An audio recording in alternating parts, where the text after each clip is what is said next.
Hello, everybody, and welcome to the after show or after party or however you want to put it. Go ahead and introduce yourself, guys, while I go grab me a heartburn pill. I have a Yep. kitty. That's Aw. Sir Kitty a lot. Oh, I like Um, it. well, who's gonna start? I just did. You're next. Okay, well then I will introduce everyone. So we're gonna go with what I see on my phone here. Starting from the left to the right, we have Mr. Red Venture, who does absolutely nothing yet. So go ahead and say hi, Red.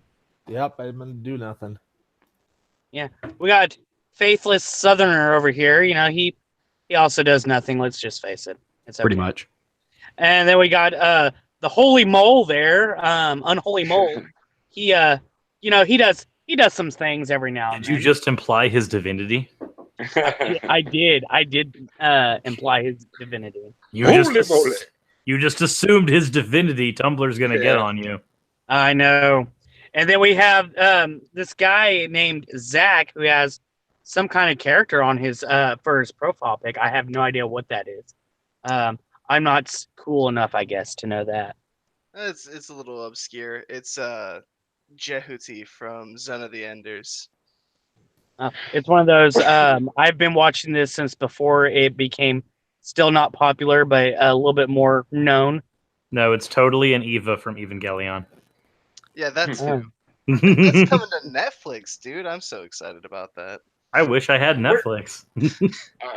Where did you And get then that we have- TARDIS at? Oh, sorry. Go ahead. Oh yeah, I'm sorry, Russ. I'm not done introducing people here, Molly. I'm sorry, You need Russ. to I'm simmer sorry. down. Stay in your lane. Whose sorry. channel is this? I don't know. Fairly Mine, I fairly think. certain you're on Mole's channel right now. Look, That's all sirs, we don't need you to tie in with all the semantics, okay? So, then we have Suris, who he does a lot more than all of us combined. What are you talking And- about? No, I don't. And then we have me, who at one point in time did the YouTubes and still does every now and then, but for other people. And then And- you just stopped. You just stopped uploading. I don't know I why. just stopped. I did because I got to the point where I was, I was wanting to do it, and then I did it, and then I was doing it still. And I was like, oh, I'm going to take a break because I, got some stuff in my personal life I've got to get taken care of.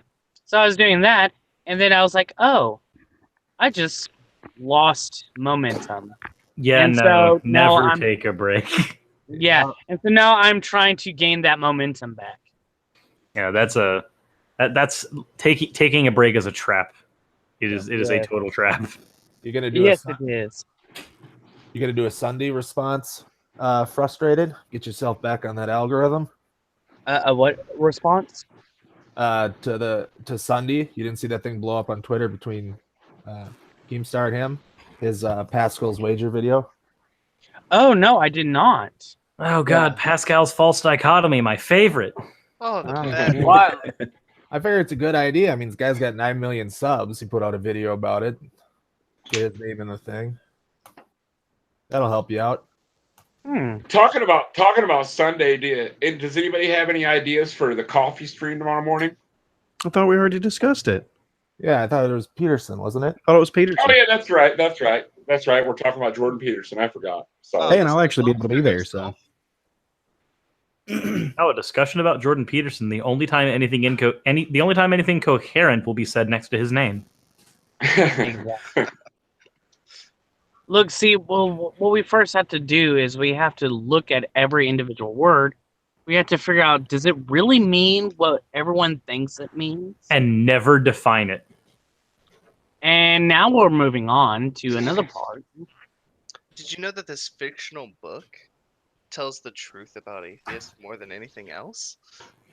Yes, I forgot that morality as defined by crime and punishment was the way that most philosophers were doing it now. I wasn't aware that Raskolnikov was now the greatest of all philosophers and not just like one obscure Russian author. I still find that comparison weird. I mean, especially with how he defines God and stuff.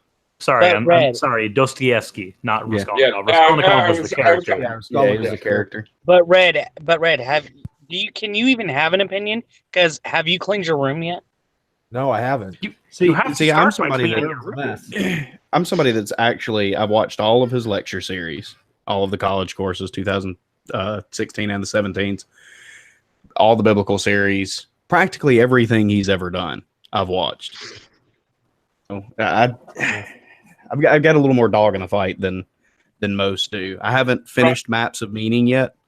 I did read Well- 12 Rules for Life, which was a flaming sack of trash. Well, the thing What's is, the Faithless, is you also have your room cleaned. So Well, you the can take first freaking paragraphs in 12 Rules for Life are literally just him mentally masturbating over all the people who agree with him and all the people who like him.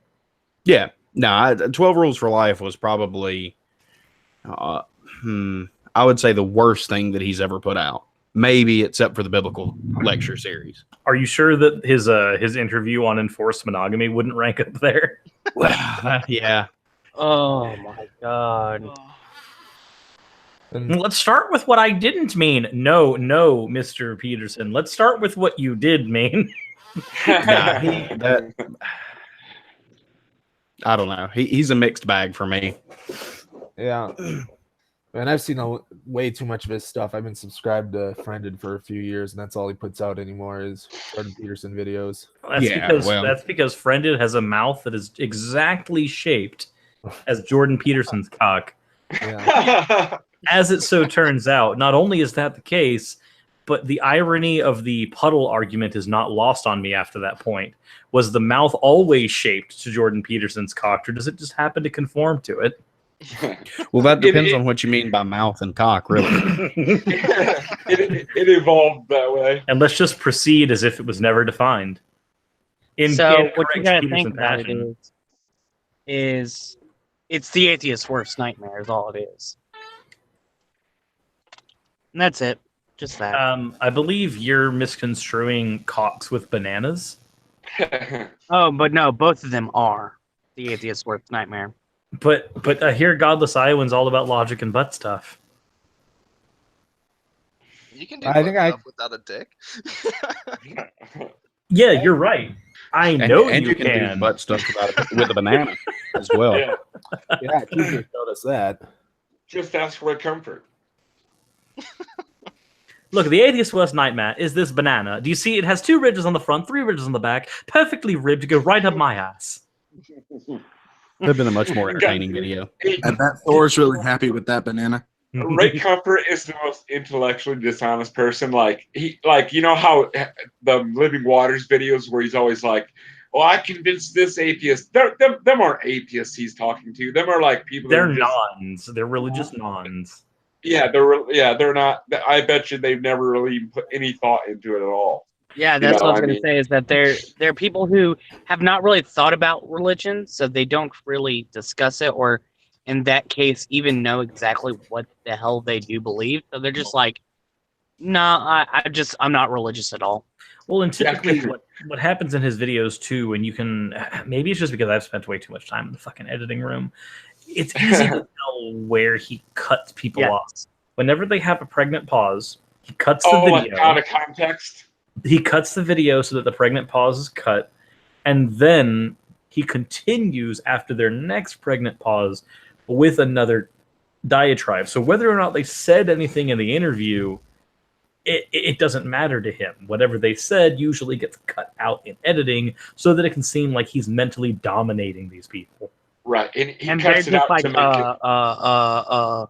Kind of like Right, the he- typical street epistemologist style. Yeah. He Yeah. cuts it out to make it look like it fits his context, not theirs. It's one of the issues I had with street epistemology too. Street epistemology is just it's conversation, Ray Comfort style, but from the atheist side, it's problematic. What did you guys think? Did you see the video with Jacqueline, the Ray Comfort and Jacqueline Glenn, and like he was like, "Well, have you ever thought about it this way and this way?" And he made it look like she like was questioning her own beliefs. Then like, I wonder if he edited it that way, you know, like, or did he actually make her question her beliefs? My question is why are you wondering that? I think the question's answered I'm going to dip into the genetic fallacy just a little bit and say the question was answered when you started with Ray Comfort. Oh yeah, you're right. You're probably right. Yeah, he's known for that. I don't. Did he ever? Did Comfort ever put out the talk he had with Crocoduck? No, but Crocoduck put that out. I know Yeah. he did. Yeah. That's what I wonder if he ever put it out. No, I don't. I never seen it on Ray Comfort's actual like Oh no, social media platforms at all.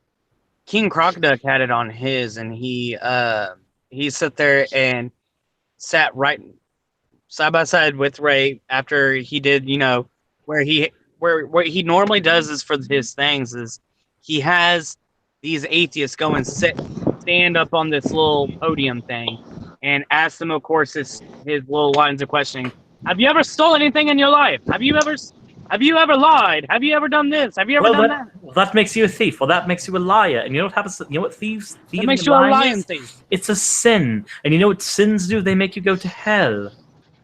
Yeah, and so he does that whole entire spiel, and King Crocodile's over here just answering these questions. He goes, yes, and then he sits there and challenges him on this thing, and so they have him pull him off to the side, and they'd sit there and went one-on-one. And then there was another time whenever he was at a school handing out his DVDs or whatever that he approached him and sat down with him and did one-on-one. It was pretty cool to just sit there and watch King Crocoduck say that. Sit there and do that one-on-one and just, kind of just like he had no real answers. And so then he's just like, oh, okay. King Crocoduck can pretty well handle most people like that because Ray is from your young Earth creationist school of theology where you take the Bible, you do everything literally, and then you just kind of jack off on it. And if two of the pages stick together, that's fine. Ignore whatever was in those 2 pages. That's your standard young Earth creationist shit. And KC has dealt with Kent Hovind, and Kent Hovind is infinitely more charismatic than fucking Ray Comfort is. Yeah. I live right down the road from Kent Hovind. Do you really? Yeah.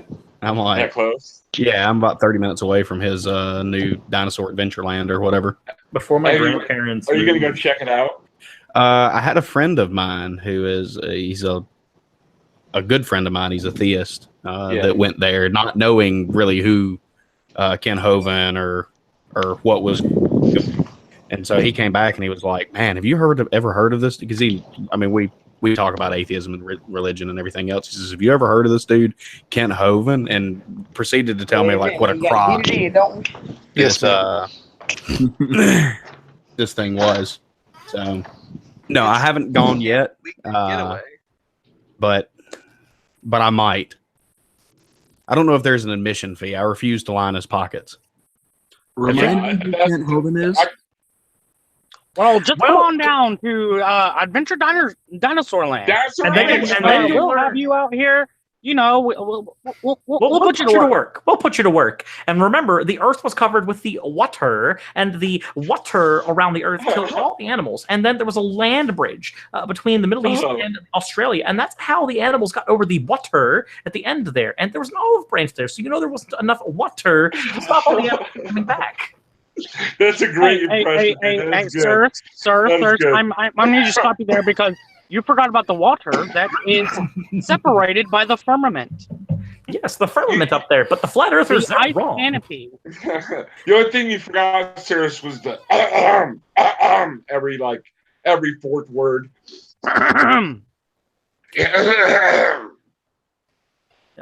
Kent is like this. That Bible gets stuck in your throat. That's nice if you believe it. Evolution is the most stupid religion in the world, and I'm here to tell you today about why that is. And then you got to throw in the whole entire. But I want you to come to Jesus. It's okay. It's okay. You'll come to Jesus. You'll come to Jesus. You'll put your hand right in your pants. You'll wank your dick, but it's okay. Your seed will not land in the belly of a whore or on the ground. It will land on the Lord Jesus Christ. And it will be great. But wait a minute, didn't Jesus hate the fags? No, he hated the figs. It was figs he hated. Yes, I mean, come on. He cursed the tree. I mean, come on now. All this time, Christians were supposed to be hating figs, and they've been hating gay people on accident. Yeah, no. They were supposed to be mad at figs because he cursed a tree the whole time. Worse than typo. You see, what happens is whenever they're translating from Aramaic to Greek, the I accidentally got transferred into an A, and so it changed it all together. Is that why we also don't have our Lord and Savior Yeshua? Exactly. Because J was totally a letter they had in Old Hebrew. Oh, Yeah. Exactly. So I mean, so this is what happens whenever you translating from Old Hebrew and Aramaic into Greek.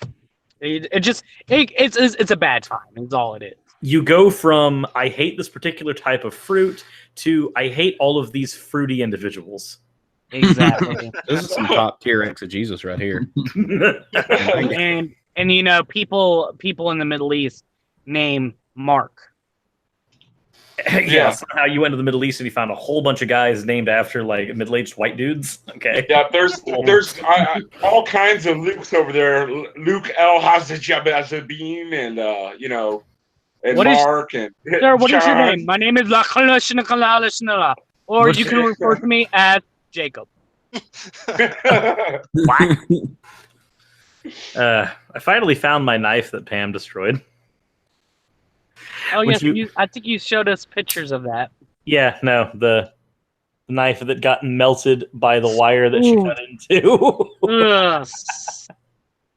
Oof. Yeah, it was an interesting day.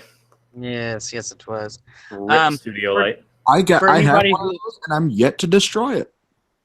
Apparently, all it takes is trying to cut a live wire to a studio light. Apparently, there's enough electricity going through that wire that it will eat the blade of your karambit. Weird. Well, looks like I need to cut some live wires. I had mine for years. I haven't done anything bad enough for it to even be dull. That's one of the most useful, like, just knives, like, not counting utility knives that I've ever had. Because, like, it makes a fucking great box cutter.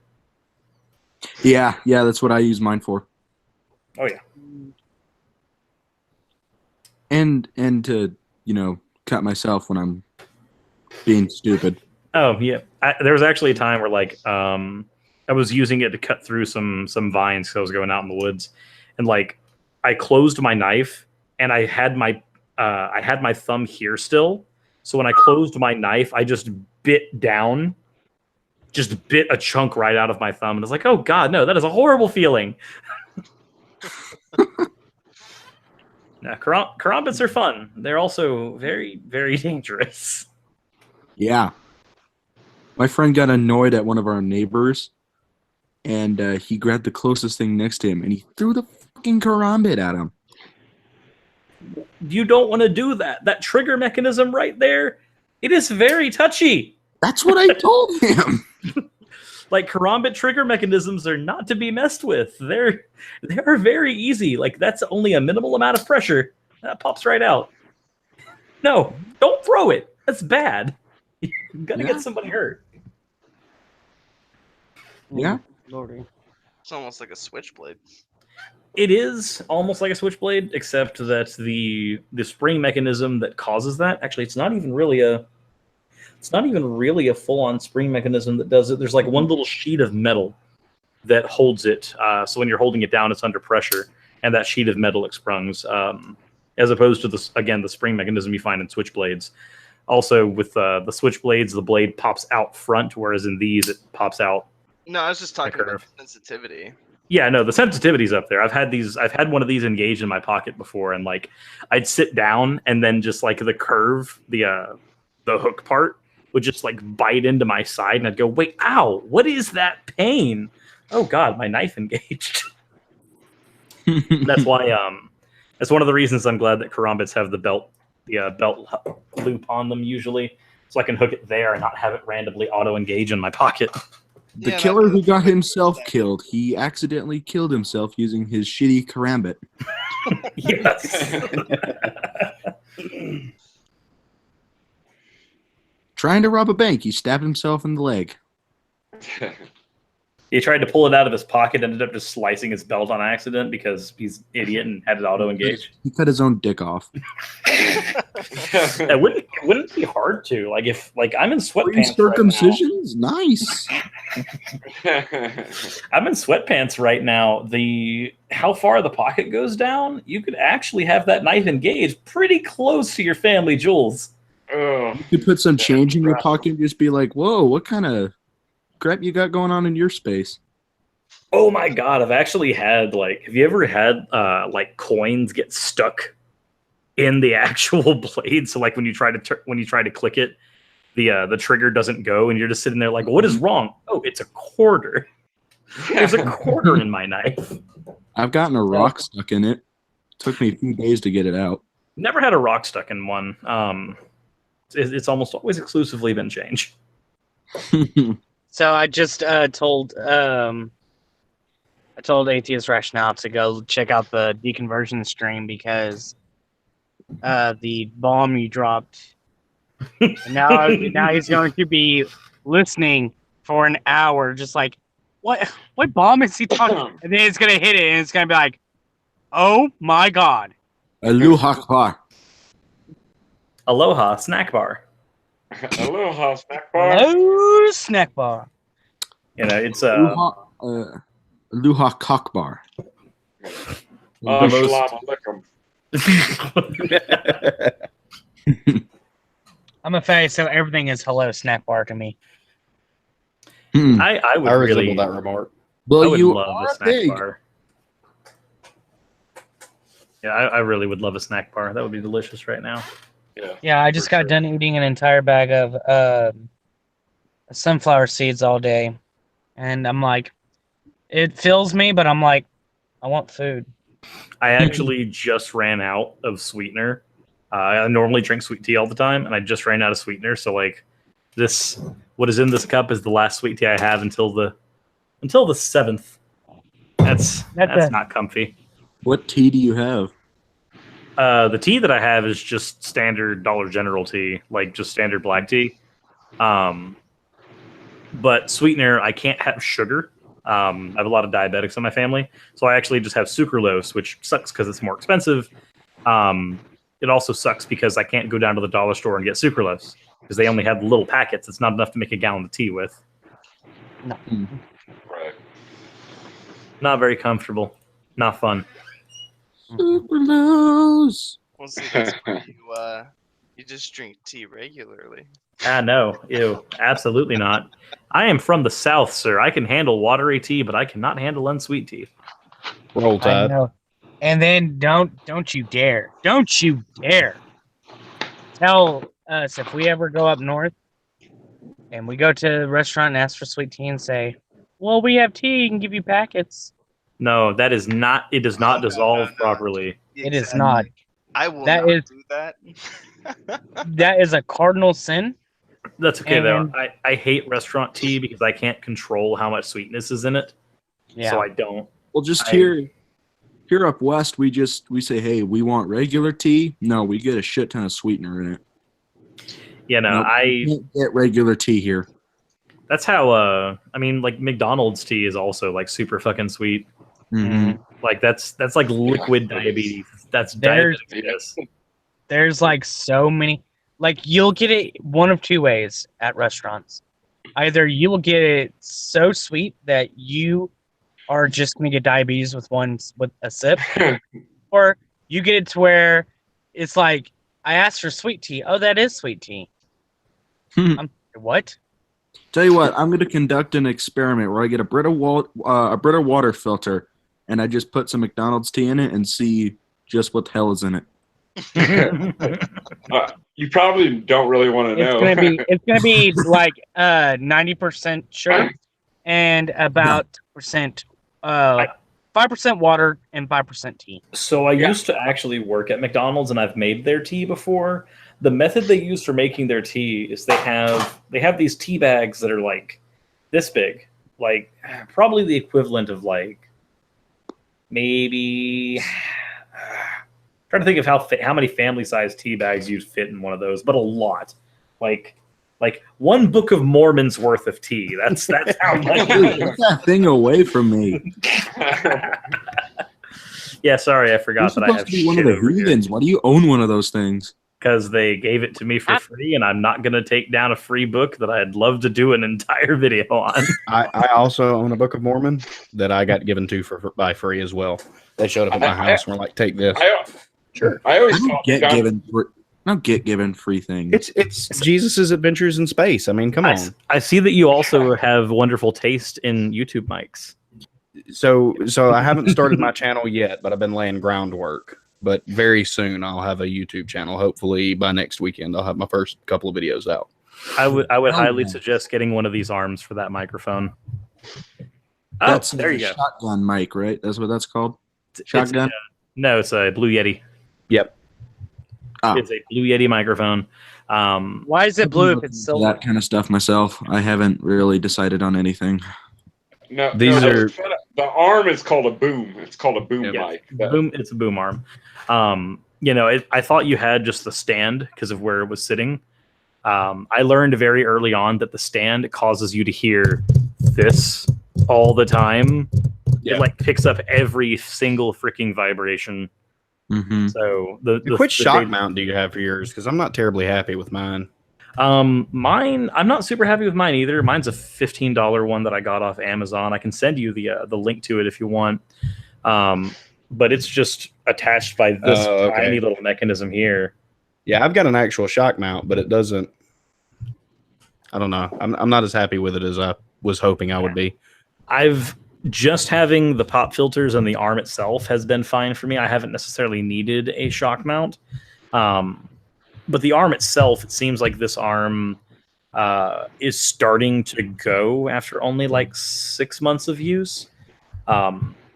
Just I've having to constantly tighten the gears to keep it in place instead of when I first got it out of the box where I was able to move it freely with no problems. So I wouldn't suggest getting this particular arm if you're planning on moving it for any amount of time. Now, mine, I went ahead and sprang for I don't know exactly which one it is, but it was around $100, a professional arm. And so it doesn't even have any gears that you can tighten. It's all internals. But Yeah, who mine knows? mine is very obviously, if I can move my camera to see, it's very obviously screws and tightening gears like right over here. I almost went for that one. I probably that exact same arm, and then decided against it while I was buying to go ahead and get one that was going to be lasting, because hopefully this is going to be a regular thing for me. Yeah, I use my phone, and when I don't use my phone, I have a Bluetooth headset that I have a little mic on a cord for. You also make your I got videos a in your professional car, arm, though. but it's for something else. True. And so What videos are you going to be doing, Faithless? Like, what's the topics you want to cover? It's going to be generally centralized around atheism, but that's philosophy. a broad topic. It's a broad topic, so it's going to be around religion and atheism and the interplay. I think that my first set of videos are going to be kind of a things that helped me in my journey away from theism, because for me it was quite the it was a rocky road, and I think that You do know that moose tracks are better, right? no, so He knows the shit. it'll be a broad channel, but a lot of it's going to be advice for new atheists and how to reestablish a kind of an operating system for life and things that helped me out and get I hate to use the term worldview, but get my personal operating system kind of back on track after losing a theistic way of looking at the world, and then just general atheistic topics. Yeah. Along with philosophy and things like that. What would, if you don't mind telling us, what would be the first one you want to upload? So what now? What's the first one that you would like to upload first? I'm What I mean- probably it's. Go ahead. No, go ahead. You go ahead. Yeah, no, That's a probably the first one's going to be like advice for new atheists. or somebody who is just maybe not even atheist, but somebody who's in the process of losing their religious faith. Because for me, at least, that was kind of a tailspin moment in my life. But I was raised extremely fundamentalist Christian. Is your channel up right now? I'll sub to it real quick. It's up, but it's not even because I don't have any videos on it. I can drop a link in the chat if I can manage to do this without screwing something up. You don't even have to drop a link if you just comment. I'll just comment. Yeah, and then they can follow up from there. Yeah. That but that's one of the reasons why once I get back to on track with making videos again, that I started my Science for the Newly Deconverted to help people who went from that are going from theism to atheism, so that way they know science, some of the science that they didn't bother with whenever they were a theist, because then it will they have a kind of a basic understanding of it, and I'm going to give them resources to look into to further their education if they like, because a lot of people, whenever I was just thinking about doing it, people were like, that actually would have helped me a lot out if I had that whenever I left the faith, because I didn't know anything and I had to go and look it up and search it out for myself, and those videos might have been a little bit helpful. Yeah, absolutely. And I'm not terribly well versed in the scientific more topics, so I think I'm going to leave that stuff essentially alone. I have a lot of conversations with theists. A lot of my best friends are very, very well versed, master's degree theologians and things like that. And so I think I come at it from a little different angle than just from the science stuff, because probably anybody in this room could kick my ass as far as on topics like evolution and the origin of the universe and things like that. Oh no, I'm interested in. But I'm a history guy myself. Yeah, and I'm a big fan of history, and I'm a big fan of philosophy, and a big fan of things like that. And so I think that, because one of the things that I've encountered with people that I've personally caused to have a crisis of faith, if you will, and other people that I've seen about is, it's kind of whenever you're, to borrow some Jordan Peterson lingo, whenever your life is revolving around one axiomatic like presupposition, God is real, and then the block gets knocked out from underneath that, really easy to just let it all kind of fall apart. And so, and there's not, that I'm aware of, and I may just be woefully inadequate at Google searches, or in fact, I know that I am, but there's not a whole lot of resources for people who, like the atheist community is really good at getting people to the precipice of atheism. And then once you get there, you're like, congratulations, you're now a logical and rational human being. See you later. And there's a good community, but at the same time, it's like, how do I go from living my life around the central tenets of the Bible to establishing some sort of secular view, the way that I should operate in the world? Where do you go? How do you go from one point to the other? Mm-hmm. So yeah, I think that's a pretty noble area to focus on. And then, and it's going to be a broad topic, because the other thing that just infuriates me is seeing really shitty arguments from the atheist community. Oh yeah.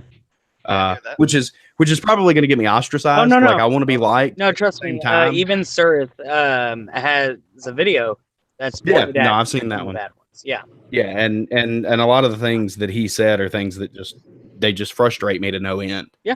And like, because the atheity wants to hold itself up and I had a stream last night that went kind of off the rails, because the atheist community holds itself up as like pillars of logic and reason and truth and knowledge, and then we run around saying shit like, well, you can't prove a negative, like, come on.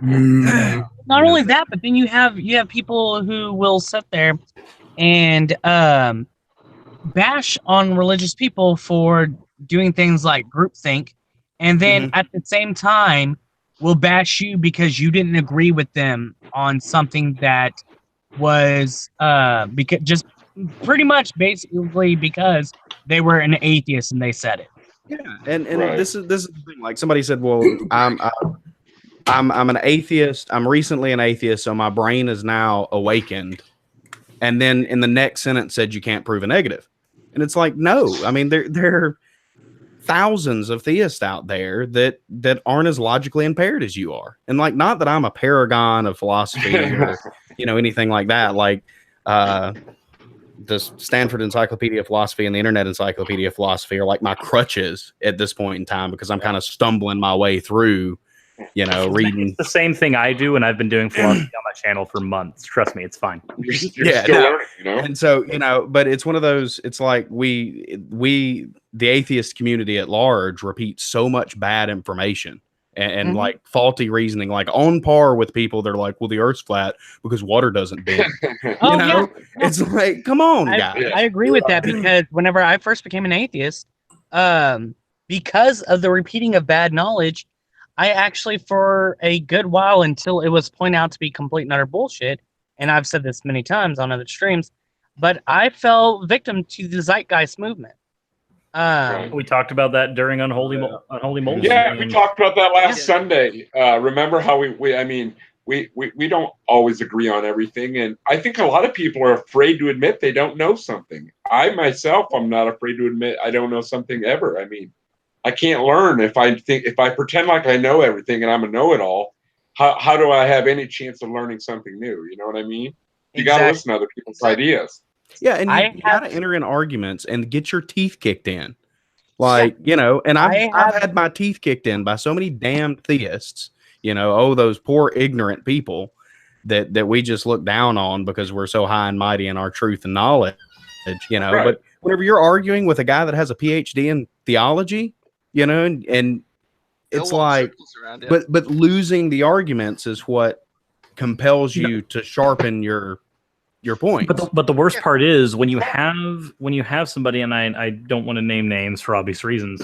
When you have somebody who doesn't even know they're losing the argument, that's when you have problems because they'll go, well, no, this is how I understand something, so this is how it must be. And I'm like, okay, cool. If we just apply that logic to the theist, they understand something through a theistic lens, so that lens must be how it is. Yep. Right? Yeah. Well, no, you wouldn't accept that if they use that as their argument. So why should they accept that if you use that as yours? It's like when you've got the people who say that, well, morality must be subjective. There's no other way it can be. And you're like, well, if that was the case, then this conversation wouldn't be being had for 3,000 years to no conclusion. Right. Yeah. Right. Yeah. No. Yeah. And then the fact is you'll have people who are like, oh, well, it's, it is objective. Oh, no, it's subjective. And then you have people who are like, well, it's a subjective, but you can obtain objective truths within it. And so this whole entire discussion of morality is a complete and utter, really gray area because if it were so black and white, there would be no question about it, and we wouldn't have so many different opinions on morality. Yeah, exactly. Now, Jesus said it, and therefore it's good. Well, we discussed it. We discussed that one of the Sunday streams, didn't we, about morality? And some things can be objective, and some morals are subjective, and some morals can be objective. Yeah. Yeah, and one of the things that bothers me is whenever somebody says that, well, if something is not ultimately, like this is an argument that was posited to me recently, and again, not naming names, but they said that, if morality isn't ultimately objective, then what does it matter? It must be ultimately subjective. I'm like, well, wait, hold on a minute. Wasn't ultimate reasoning the theistic position? Yep. Wasn't ultimate stances strictly what the theists posit for? Why should ultimate stances matter if you're an atheist? Because most atheist positions don't posit an ultimate authority, don't posit an ultimate anything. So why are you trying to argue from that side? Exactly. Sure. Only Sith still in absolutes. Yes, and it's. Are you sure? Absolutely. What's funny about that though is even if we actually talk about Star Wars for a second, the Jedi's actually dealt in more absolutes than the Sith did. Yeah. Yeah. Because there is no peace. there was Well, only one of the things that I was talking with Badger today about is it's funny how, like, for instance, Anakin was supposed to bring balance to the Force, He did. but their idea, well, of course he did, but their idea of balance to the Force was tipping it in the Jedi favor. No, and it was Because- already tipped in the Jedi's favor. So Anakin brought balance to the Force by lowering the amount of Jedi and Sith to about 2 or 3 each. And then Good guy, Anakin. but it's like amazing that their understanding of what bring balance to the Force meant was completely and utterly different than what actually happened, even though it was bringing balance to the Force.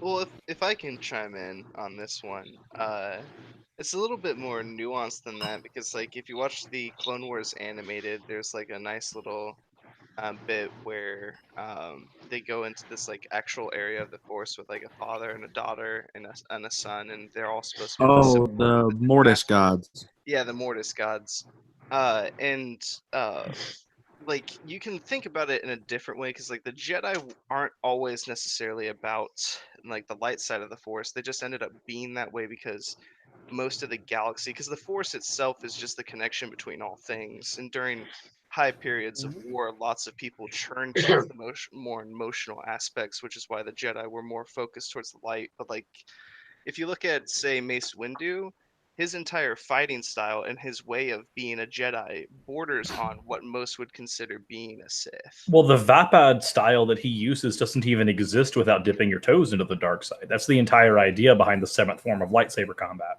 Right.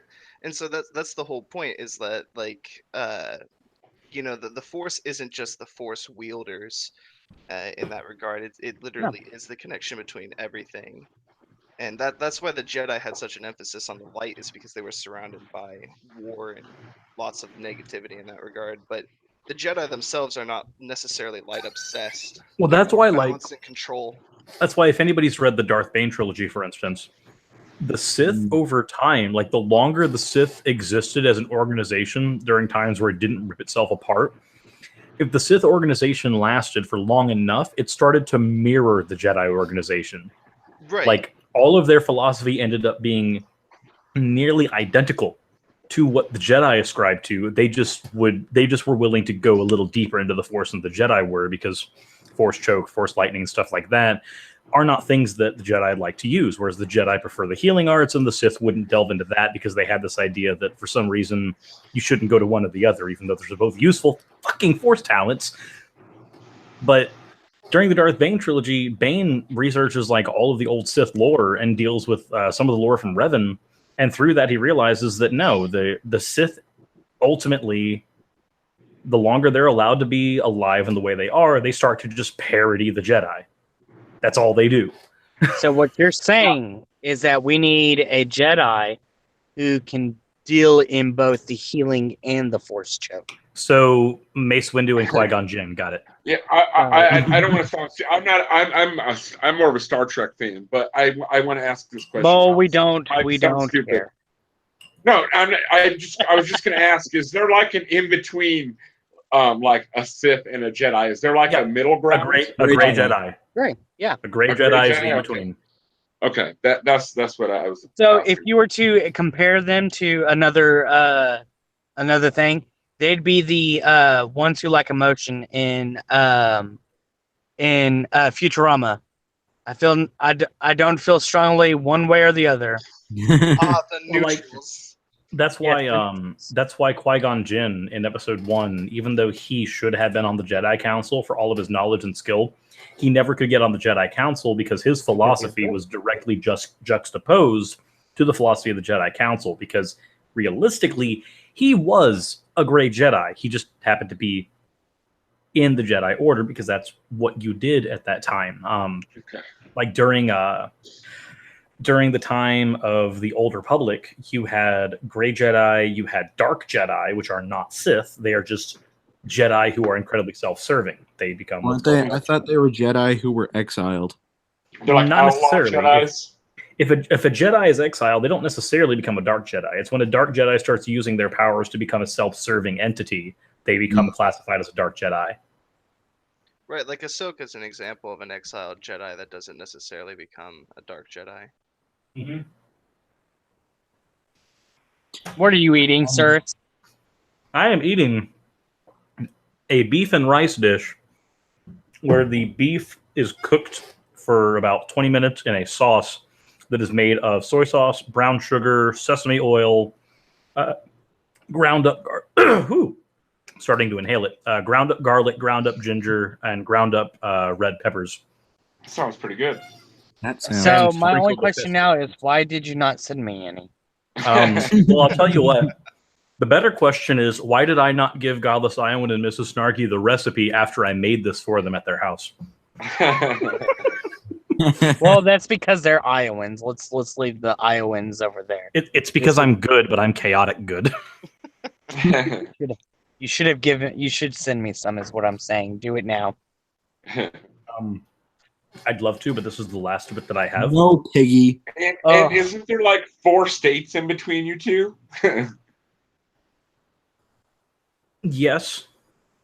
But if Amazon can do same day delivery, I'm sure I can commission Sonic the Hedgehog to help out. With that said, though, I'm going to hop off here so I can play some video games and rest my brain for a bit before I go into the no problem, man. cluster. Are you going to be fudge. on your? Are you going to be on your gaming channel? No, unless you want me to be, then I can stream if you want me to be. Stream it because I would like to be. I'd like to hear some gaming. Okay. I'd love to have you on a Sunday coffee stream sometime if you'd like, Suris. One of the times, just bullshit. One of the times that I'm free to do so, I will. Okay. But Pam has put a strict policy on me: no streaming in the first hour after I wake up. Okay. So, well, then you'll have to get up at 8 Well, on. you know how I feel on Sundays. I wake up and these guys are already streaming, and I'm like, ugh. Fair enough. I'm usually at work when everyone wants to stream, so I'm like, okay, I'm here. Well, I just like I like the Sunday morning streams. You know, it's fun, it's laid back. You know, No. I enjoy it. You know, it's a good time. So, Not when the ancient vengeful moon god hasn't had his morning coffee. Neil's stream has started. Shall we all? Migrate? Yes. Yes, we'll go migrate. Migrate. Thanks, All right. Boss. Alrighty. I'm going to stop the broadcast. Anytime, guys. You know that, but I'll go ahead and stop the broadcast. Guys, everybody that's watching here, go over to Neil's channel. We're all migrating. And goodbye. I'm sorry if I'm bossy. Okay.